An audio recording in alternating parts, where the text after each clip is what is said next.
Hi, Jonathan York, Bay Financial Partners, looking at investment markets. In the US, it's really all about earnings. And so far, they've come through a little bit better than anticipated. We have discussed here that, given the recent fall in equity markets and this earnings season coming out, if earnings were sort of holding up, then certainly on the sort of price earnings ratios, some of the valuations look pretty cheap. And that's certainly proved the case so far in the early part of the earnings season.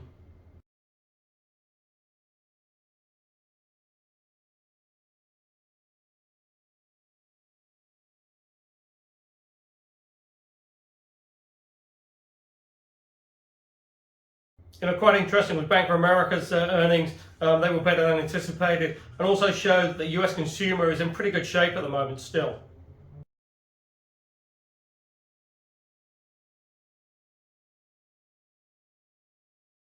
That's obviously despite the recent rate hikes.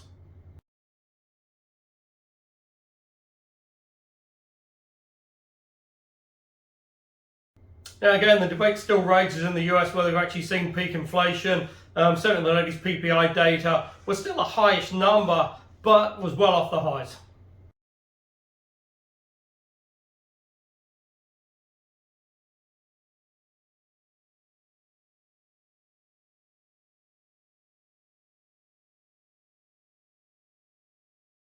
So while we're still expecting a 75 basis point hike at the next Fed meeting, potentially after that, the Fed, I don't know if it will pause, but probably starts to slow down its sort of rate of increase, maybe goes down to a 50 basis point hike, or maybe even a 25.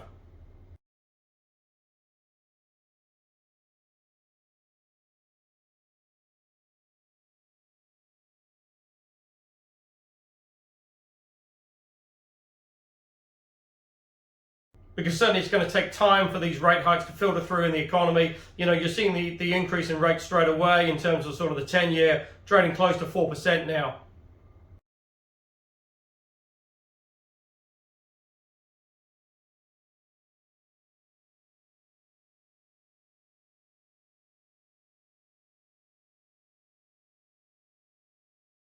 But certainly the Dow's had a couple of impressive days, sort of up 300-400 points now for the last couple of days.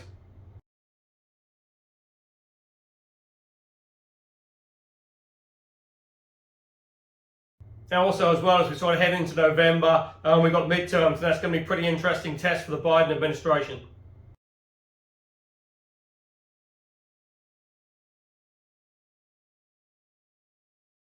Because certainly at present it looks like they might lose a few seats to the Republican Party.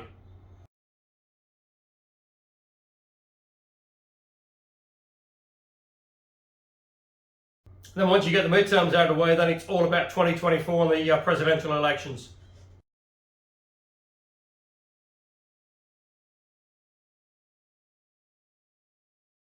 Now on the global stage, obviously you've got a couple of major events. Obviously in China, you've got the People's Congress, and Xi Jinping is expected to be nominated for a third term. Unprecedented, really.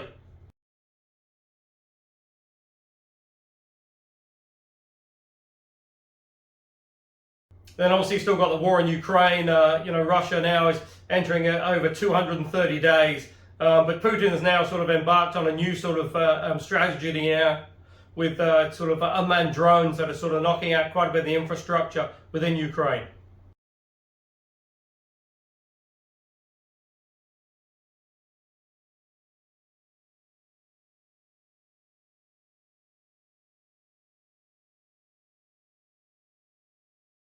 And that's sort of twofold, really. Certainly, he's been humiliated at pretty much every turn, so he's sort of trying to sort of still appear to be strong and sort of save some face. But also, as well, obviously, with the sort of power outages and taking out sort of infrastructure and the electricity, etc., that's really going to set up Ukraine for a very long, cold winter.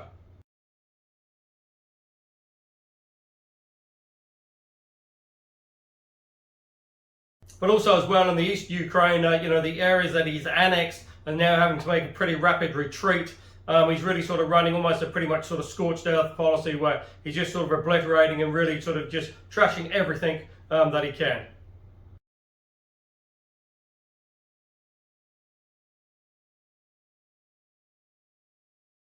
So although Ukraine is making gains and regaining back lost ground, the ground that they're actually recovering is pretty much useless. Towns are pretty much destroyed and almost reduced to rubble, leveled almost to the ground.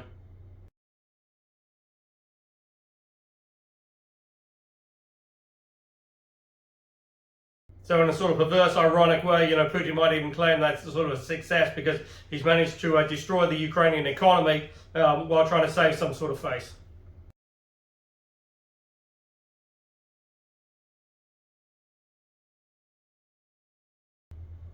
Now oil is back well above $80 now. It did get as high as around sort of 86. Backed off a little bit now around to that sort of trading around sort of $82, $83 per barrel.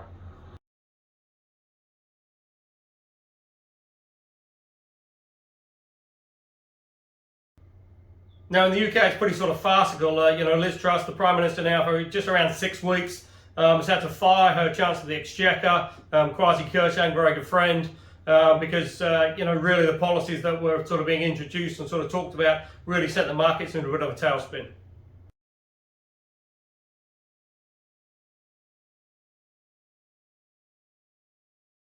So she's now installed Jeremy Hunt as the Chancellor of the Exchequer. I say he's done a U-turn on just about every sort of tax cut that she was talking about, and that sort of seemed to have calmed the markets down. British pound is back above, well above sort of 110 versus the US dollar, and now it's just going to be a question that if they can sort of calm the markets, how much time does she have?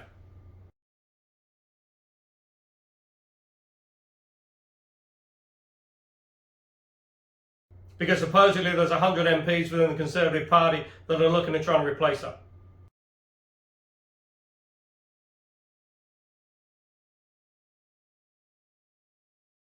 But the issue could be, and maybe a little bit short-sighted for some of those MPs, that if that was the case and there was forced to be a vote of no confidence in the government and they lost that, which is potential they could do, you then face a general election. On the latest opinion polls, Labour would have a majority of maybe 40 to 50 seats, which again is pretty unprecedented. Labour's never had that sort of majority in the UK Parliament.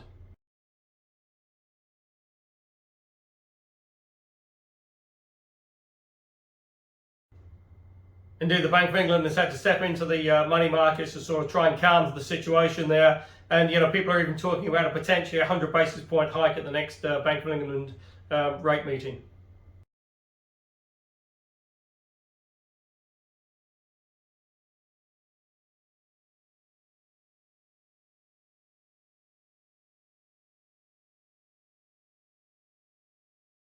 So again, it looks like it's going to be a pretty long, cold and hard winter for the UK.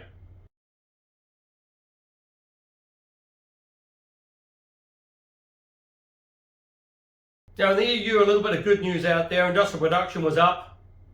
Came in at 1.5 for August, which was maybe a little bit surprising. But it's just going to be, again, interesting because you've got quite a bit of social unrest in terms of high cost of living.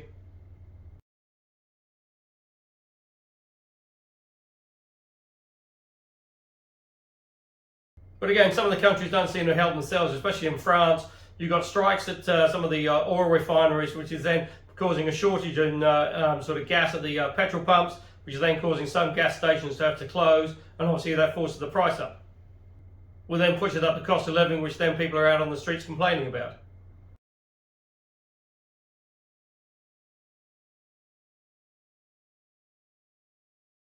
Closer to home in Australia, and they're still sort of struggling, New South Wales and Victoria with the floodings. But, Victoria seems to be potentially over the worst now. There might be a little bit more rain coming in the next sort of week or so, but hopefully they seem to have got over the worst of it so far.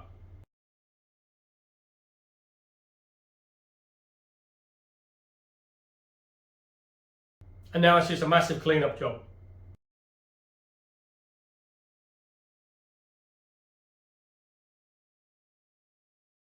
But interesting, in the minutes coming out from the Reserve Bank of Australia and why they only hiked rates by 25 basis points. Yes, they're really waiting to see the impact of the rate hikes they've seen already. And that's certainly the case because, just by hiking rates, you don't see that impact straight away. It does take, months for that to filter through the economy.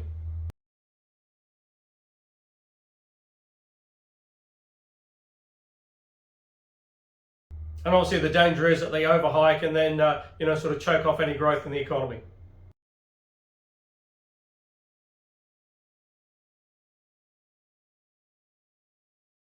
Now here in New Zealand, the latest inflation data was really pretty horrendous.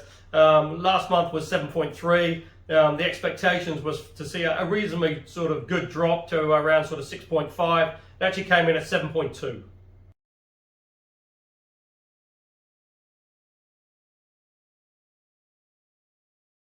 Now again, while the government's trying to spin that as saying, it's all sort of external forces, COVID, war in Ukraine, etc., etc.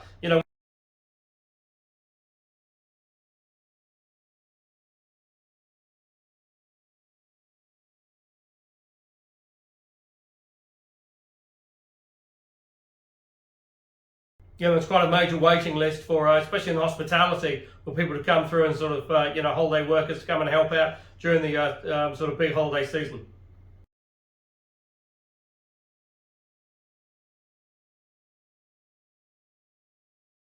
So potentially now, people are now talking about a 75 basis point hike at the next Reserve Bank meeting. That again would be pretty unprecedented. Rates have already gone up 3.25% in the last 12 months.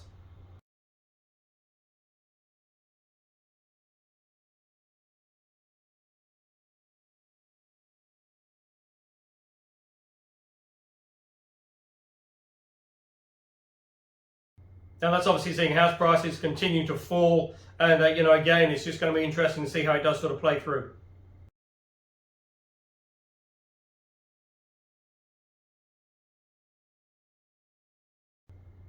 Because again, there was a real danger here that the Reserve Bank will overhike and then have to start cutting rates.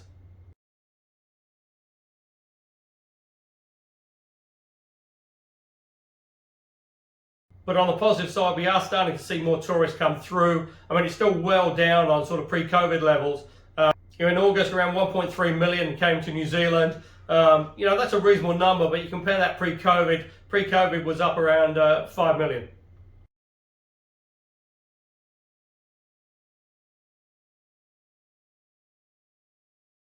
But again, the big issue is that they just haven't got enough staff to be able in hospitality to be able to look after a big influx of tourists.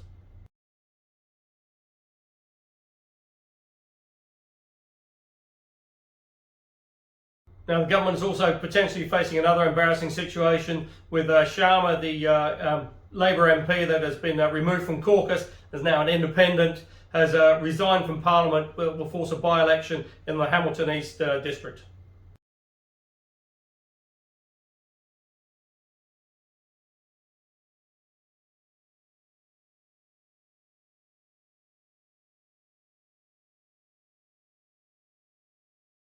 So what the government was hoping for was that he would stay on until 6 months before the next general election, which is November next year. Then that wouldn't force a by-election.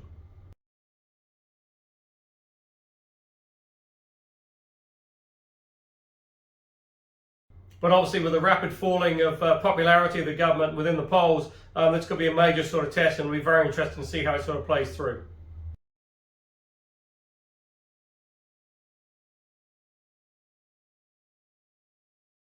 Because certainly if Labour did lose that seat, which they gained at the last election, it'll be a pretty interesting indicator for the general election in just over 12 months' time.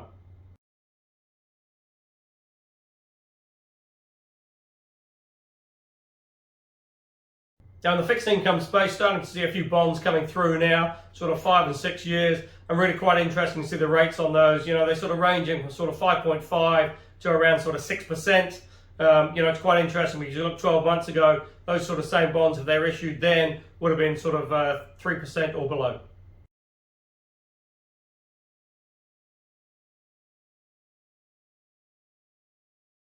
So again, that just shows, how far rates have come in the last 12 months.